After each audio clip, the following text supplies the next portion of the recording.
We're doing Wimmera football, and we've got Scotty Stewart for his look at the matches, and then there was a heap of good ones last weekend. Hey, Scotty, from the Warracknabeal Herald, how are you? G'day, Wayne. Yeah, I'm going well, thanks. Good to hear. Tell you what, the Ararat boys went well against your boys out at the Rat Park. 15-16, 106 to the Warwick Eagles 5-3-33. They're just a bit better side than where your boys are right at the moment. Yeah, they are. Yeah, you would say that. It was just one of those games where the home, I'd say the home ground advantage did it, but our boys just didn't handle the size of the oval there last weekend, and obviously the home side, they know how to play it, and they're a young, fleet-footed side Ararat this year. They haven't got too many big guys, but they've got a lot of mid-size and midfielders and good-sized players that are just running through the lines. And, they opened up last weekend, and I think they had 6 goals in the first, 4 in the first, and the first 2 in the second quarter. So it was 6 goals to nothing before the Eagles put themselves on the board, and they did with 3 quick ones in a row, and sort of got themselves back in the game a little bit in the second quarter. But then towards the end, it was, I think Ararat might have kicked 5 or 6 of the last seven goals. So they dominated the start, and they dominated the finish, and everything in between was a little bit scratchy. And as I said, the Eagles boys, being their worst enemy at the moment, just some bad disposals and bad decision-making, which is costing them, and they'll be hoping to rectify that this weekend. And they too, Tom Mills was very good with the 5 goals for the winners, and Dak Power got a couple for you blokes. Tommy James, Nicky Ingram, Jake O'Donnell got themselves going in the Warwick Eagles outfit. Having a look at other matches, this was a big win for Dimboola, 18-10, 118 to the Horsham D's, 16-8 to 104. A bit of a shootout there.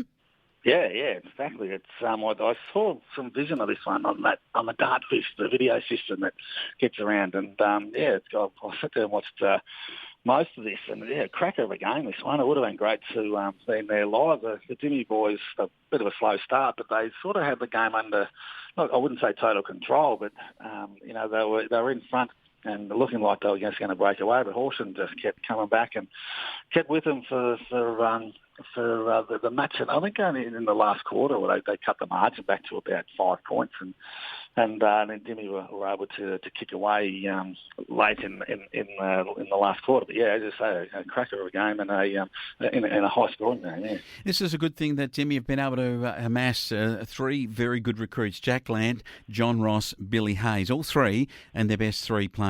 Jordan Motton was good for Horsham. I had him with 6 goals and 19 individual players on the ground kick goals in this match, which is almost half of the players playing were able to score, which is an unusual situation. Jack Lamp with 4 led the way for Dimboola in their win. And what a performance here by the Saints. 11-9-75, and we've called it. The Store Warriors in really big trouble. 5-10-40. They're not only big trouble, they're playing okay, but they're just not winning. Yeah, we've sort of touched on that, haven't we, with the Store boys, and this one just looks like they're down at Central Park last weekend. They just weren't able to get on the scoreboard. They just trailed at each change, and 1-5 to half time. It's not a good sign. Saints themselves only had 3 goals, 5, but just had control of the game by the looks of it, and just in the second half extended their lead with each team, and come away and just kept that unbeaten record, and it remains one of, I think, 3 unbeaten sides at the moment now. Yeah, amazing stuff. The Delahunty Cup, it's been won by the Southern Mallee Giants. Their new coach took them to a glorious win, and it was a great game at Matawa too, and for 3 quarters it was anybody's guess, but it was these boys from the Giants who headed home with the points and the Delahunty Cup. Yeah, Delahunty Cup, Kieran against the old firm, and I think I heard one of the first tussles was against his cousin Lockie in one of the first battles, so that would have been interesting to see. But for me, all reports on this game, a pretty good game. The scoreboard 13-13, 9-3, not a high scoring game, but from what I hear, the ball zipped up and down the ground pretty quick, and a pretty skillful match, and both defences were working pretty hard and doing a good job. And I think the Boroughs got them, the Giants broke out to a bit of a lead down the third quarter, and the Boroughs come back. So she was pretty tight there for that second half into the end of the third and into the last quarter. But the Giants, through Josh Webster up there, by the looks of his five, have been able to skip away with some important goals and come away with the win, which is pretty big for the Giants, I would imagine. They've only played the 2 games, sitting out one of them with a bye, so they'll be pretty happy with what they did last weekend and looking forward. Oh, they're looking good at the moment. Tanner Smith good, though, for Minyat Matawa. He's a very good player. Nick Ballar is also amongst it. Luke Fisher, one of the stars of this competition, and also a medal winner of yesteryear over in North Central. What about the Giants? Well, they had Makicha Ratuma Onus. I practiced that actually beforehand, so just letting you know, Scotty. Getting my best names coming out there, but beautifully done. What about this? We go to this weekend's matches, and it's going to be a very important one. This becomes crucial. Ararat at the City Oval, I think this is at, against the Horsham D's. Yeah, going to be a good one, this one. I reckon at City Oval on the home deck. And as I said, after seeing a bit of vision of the Horsham game there last weekend, will put themselves right in this contest. It'll be a really good game because I reckon from what I saw on the vision to what I saw live with the two sides, they pretty evenly matched. They're just a bunch of young kids and good runners that'll break the lines and set up some scoring chances. And you mentioned there before about the Horsham goal kicker Motney kicked 6 and really provided a target for the D's there last week. So he'll put a bit of pressure on the Ararat defence, and which will be a good battle. But seeing, as you mentioned there before, Tommy Mills kicked 5 and Corey Taylor down there on the full forward line for Ararat, that'll take a bit of stopping, and Benny Lakin for the Horsham Demons will have a big job there on one of those boys this weekend, and it could be a key battle. But look, I'm thinking Ararat, but only because I watched them there last weekend and they look pretty good. Ararat for mine. Stawell and Dimbula, and again, Timmy could knock over Stawell at Central Park. The season's got to start sometime soon for the Warriors.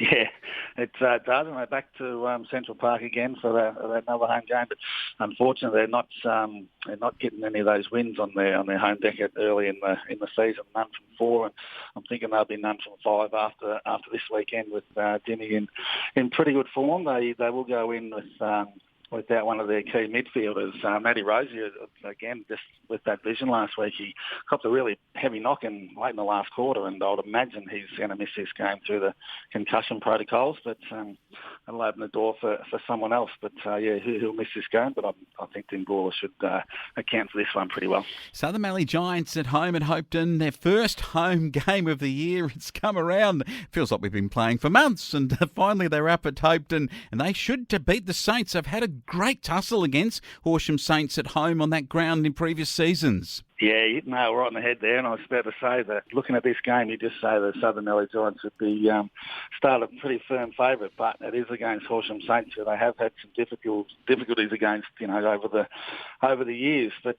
it'll be a good game, this one, but as you said, the Giants boys are finally got a home deck up at Hopeton there, and they'll appreciate that, and I'm thinking that they will come away with the chocolates on this one. They just seem to have a pretty good lineup right through the lines, and they will just get better and better as they play with each other. So only 2 games that they play together, and they'll just gel and they'll get better and better. Yeah, getting better and better. I tell you what, this is match of the round for me at Anzac Park. It's the Warwick Eagles taking on the Nil Tigers. Both these sides in recent years have had some great clashes, been down the lower part of the ladder, but that doesn't stop you wanting a win against another club that you think you might match up pretty well with. Yeah, exactly right. This is the battle of the two sides that haven't quite put any points on the board just yet in the opening rounds, and obviously one of them is going to break this tomorrow, barring a draw. And the Warwick Eagles boys, they were disappointed in their own games there last weekend, and they will. I know this weekend they got a couple of key inclusions back in, and they're going to be hitting this game at full strength with Ryan McKenzie and joining the forward line, and Jake Cheney down back. So that's going to firm up the bookends of the Eagles. So they'll give themselves every chance on their home ground. I think they will like their chance. They will have to improve on their disposal and some decision making, and nothing better no better time to do that on their home ground, and should be in front of a good crowd in pretty good weather. And the Nil lads, they will, they've come off a couple of disappointing performances over the last couple of weeks, but that opening game when they pushed Imbula right to the wire, they can always fall back on that game. So, as you said before, these two have played some pretty good contests, regardless of where they are on the ladder, and one of them will advance up the ladder with a win this weekend. Yeah, good stuff. It's a big weekend of Wimmera football. And Scotty Stewart from the Warracknabeal Herald, thanks for joining us. No worries, Wayne. Good on you.